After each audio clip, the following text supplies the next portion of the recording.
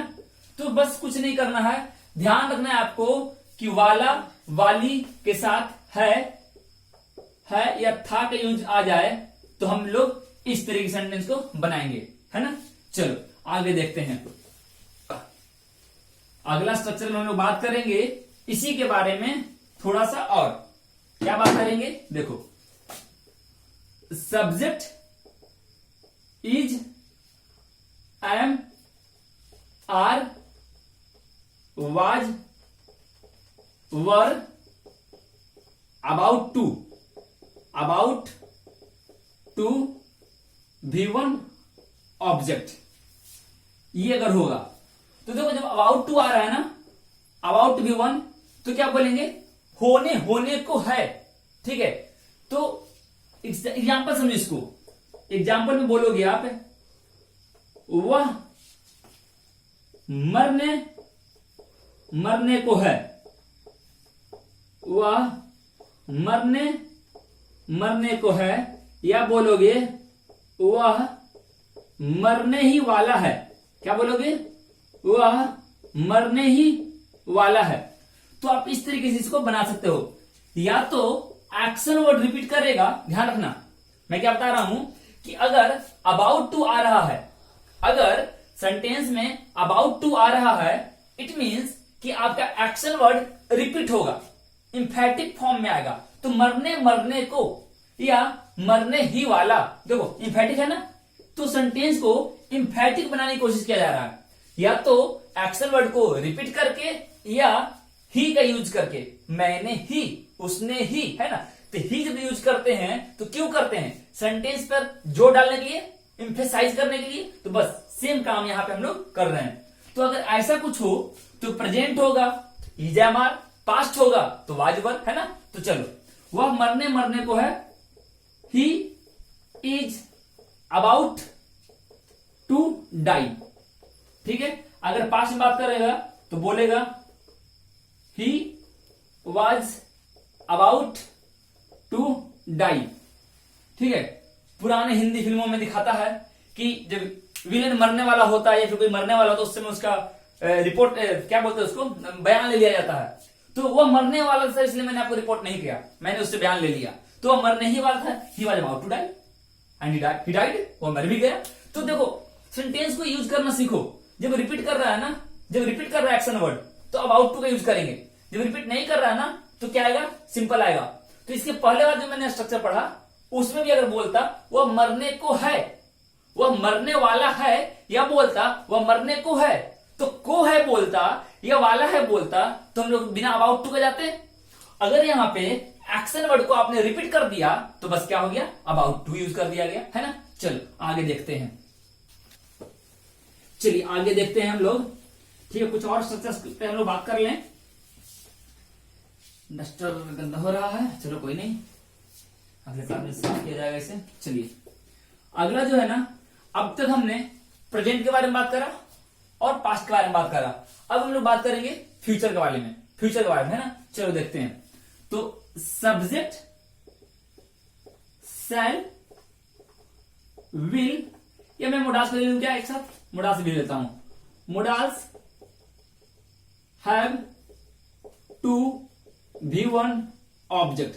समझना इस चीज को आप लोग, देखो शैल, विल या मोडाल्स, शैल, विल या मोडाल्स, कोई भी आप यूज करो, कुछ भी आप यूज करो, यहां पे हैव ही आएगा। क्या आएगा, हैव ही आएगा। मतलब सब्जेक्ट सिंगुलर हो, सब्जेक्ट प्लूरल हो, फर्स्ट पर्सन का हो, सेकंड पर्सन का हो, थर्ड पर्सन का हो, इरेस्पेक्टिव ऑफ सब्जेक्ट, ठीक है। मतलब वो सब्जेक्ट की परवाह नहीं करेगा, वो हर हाल में हैव टू लेकर आएगा। चलो एग्जाम्पल हम लोग करते हैं। उसे इस गलती के लिए पछताना होगा, उसे इस गलती के लिए पछताना होगा। तो देखो ही आ गया, है ना, ही आ गया, होगा गागी के, देन सिंपल रखते हैं, कीप इट सिंपल। तो सिंपल रखने का मतलब विल का यूज कर लो आप, ही विल, उसके बाद आप हैव डाल दिए, हैव, विल हैव, फिर टू आप डाल दिए, ही विल हैव टू। क्या करना पड़ेगा? पछताना पड़ेगा। पछताना के लिए रिपेंट, पछताना के लिए क्या होता है? रिपेंट होता है ना। He will have to repent for this mistake, for this mistake. देखो जो भी वर्ड मीनिंग आप नहीं जान रहे हो और अगर आ रहा है आपके सामने तो उसे नोट डाउन करो, ठीक है, उसे आप लिखते चलो ताकि आपके दिमाग में रहे। उसे इस गलती के लिए पछताना होगा। He will have to repent, पछताना के लिए रिपेंट, और के लिए है ना, के लिए, तो के लिए क्या आ गया? फॉर, तो रिपेंट फॉर दिस मिस्टेक। अगर मैं ऐसा बोलता, अगर कुछ इस तरीके से बोलता मैं, मान लो हम लोगों को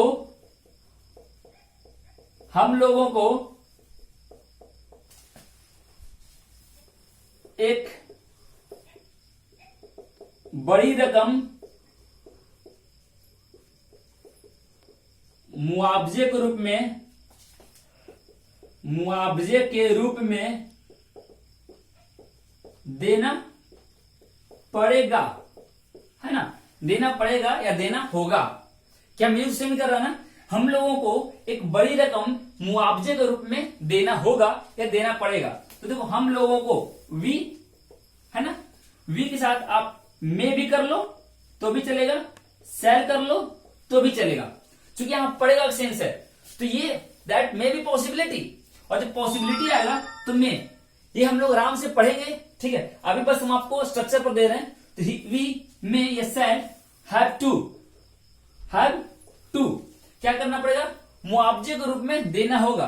तो मुआवजा के रूप में किसी पेमेंट को आप करते हो तो बोलते हैं कंपनसेशन या कंपनसेट, वर्ब के रूप में। तो वी, मे या सेल हैव टू कंपनसेट, है ना, कंपनसेट, ठीक है, we have to compensate a big amount. या आप इसको ऐसे बोल सकते थे कि हम लोग को देना पड़ेगा, तो वी मे या shall have to give a big amount as a compensation. क्या बोल सकते हैं? वी मे या shall have to pay a big amount as a compensation. तो देखो जैसा इंग्लिश होता है ना वैसा हिंदी नहीं होता, और जैसा हिंदी होता है ना वैसा इंग्लिश नहीं होता। हम एग्जैक्टनेस के पीछे नहीं भागेंगे, बस हमें इसके बारे में मालूम होना चाहिए कि how we can frame the sentence, how we can make a sentence. बस ये सिंपल सा लॉजिक समझो और काम करो आप लोग। आज मैंने जितने भी स्ट्रक्चर्स दिए हैं वो आपके बहुत काम के होंगे, बशर्ते कि आप लोग ईमानदारी से उसे यूज करो, है ना। तो अगर इंग्लिश को इंप्रूव करना है तो प्लीज माय डियर स्टूडेंट्स इसे अभी फॉलो करें, बनाएं।